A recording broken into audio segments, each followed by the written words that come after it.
2018 has been a very powerful year. Its cursed energy knows no bounds, but there were some mad lit movies. A lot of pretty good ones have fallen through the cracks of public discourse, and I get that's just how the world works.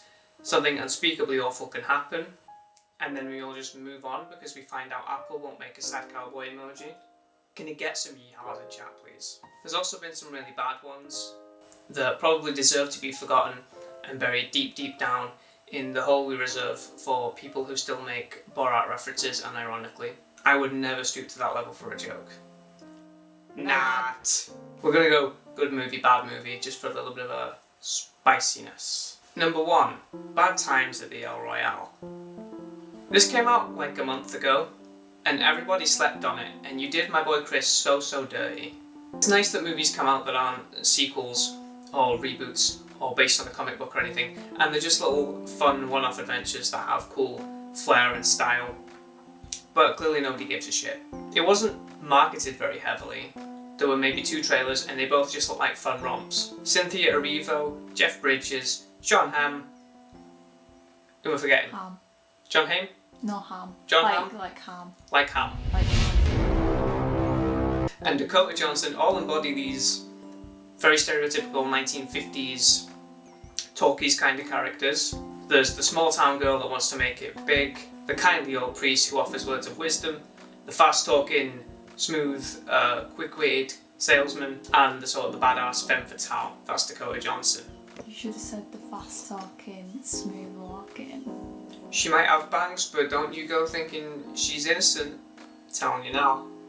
From this initial charming but set up as kind of formulaic opening, each character then gets a twist that changes the way the archetype works, I guess. Each character gets their own times to shine, some great banter, there's a lot of good relationships going on, there's the singing scene in the hotel room. Spoiler talk.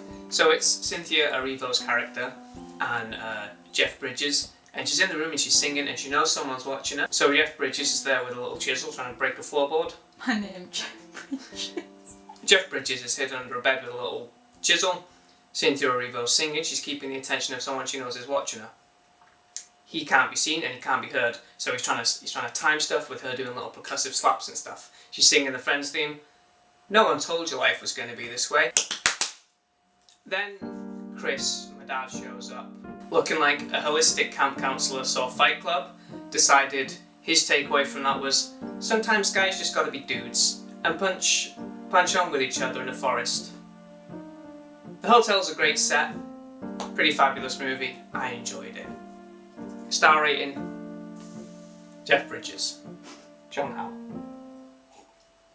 2 stars that were in this movie. Okay, number 2, Slenderman. I'm not going to go very much into detail into Slenderman because I've done a video on that. I'm not going to put...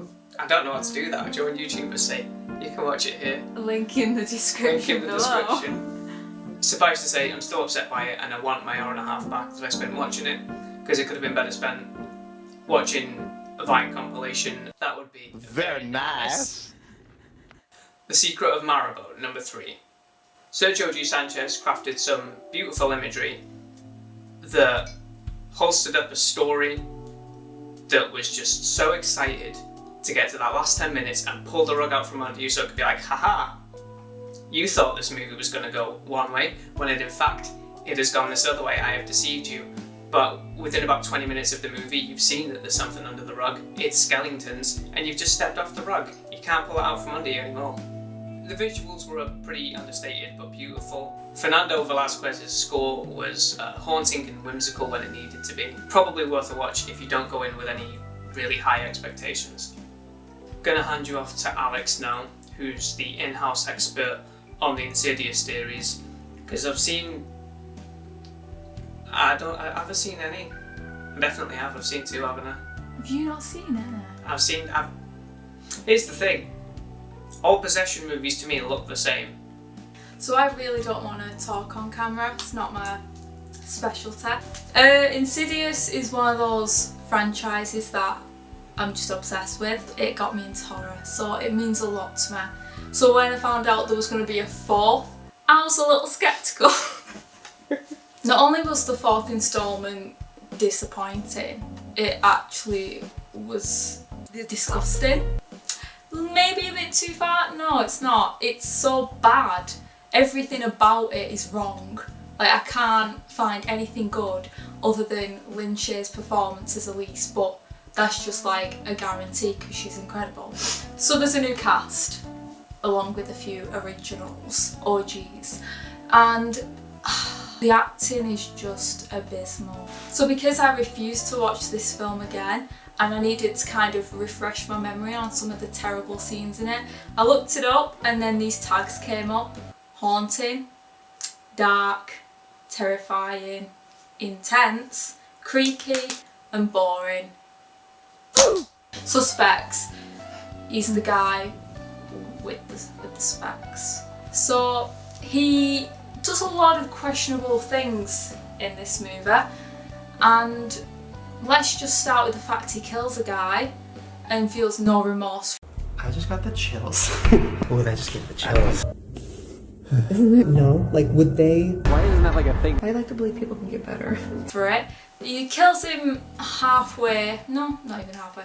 He kills him a third of the way through the movie, and for the rest of the runtime he feels no shock, remorse, guilt. If anything, he seems happier.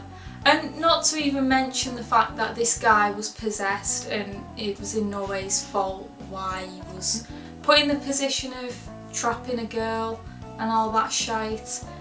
But yeah, he kills a guy and that happens. So in the previous 3 installments of the Insidious franchise, Specs and Tucker are really awkward characters and they really care about the work and what goes into it to prove that demons and ghosts exist. So I don't think it will faze them that the new client is a female, but for some reason in this one it's just big deal. And it just makes no sense for the character development. Like, this is a prequel to the prequel to the sequel to the original. So finally I want to touch on the climax of the film, which is just the most hilarious thing I've ever seen, and it's just all the way through we've been told that like he's impossible to face alone and all this and that, and then he just gets an uppercut on the jaw with like a flimsy little lantern, and like that's it, that's the movie. And I'm just really disappointed and really upset because I know it's going to continue and it's a franchise now, but let's remember what once was the beautiful Bride in Black, the greatest character alive. Miss your buddy. Thanks, Alex. Great stuff. Okay, next movie on the list is a good one. BlacKkKlansman. Super woke movie, great performances, great messages, gut puncher of an ending, but I'm confident they CGI'd Adam Driver to make him less wide than he really is. And I will not stand for this. It is fun seeing David Duke get dunked on, because he's a prick. Number 6, back on the bad one. Unfriended Dark Web. The first Unfriended was a disaster from beginning to end, but the deep web is kind of a meme at the moment, so I was hoping the filmmakers would make this a kind of probably bad, but at least very on-trend movie that kind of captured the pop aspects of the deep web and just how people see it, but they tried to go a bit deeper than that and it failed miserably.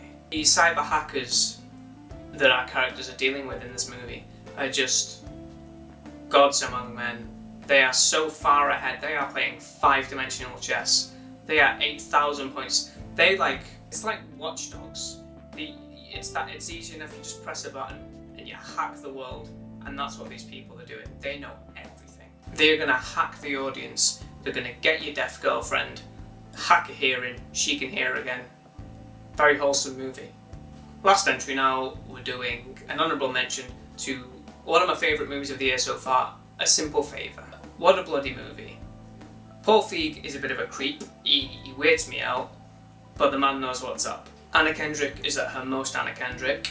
Blake Lively exudes the biggest dick energy we have seen in a movie in the last 10 years. It's a super well paced, really tightly edited movie, has Andrew Reynolds in it. The Mormon King himself. What a casting decision. Can never put Andrew Reynolds in more movies, Hollywood, you cowards. Okay, we're done. That's it. That was a list of movies from 2018 people have probably forgotten about, but not me. I'm a very petty person and I'm going to be thinking about these for a while, because some of them have wronged me personally. Infinity War, it was good, wasn't it?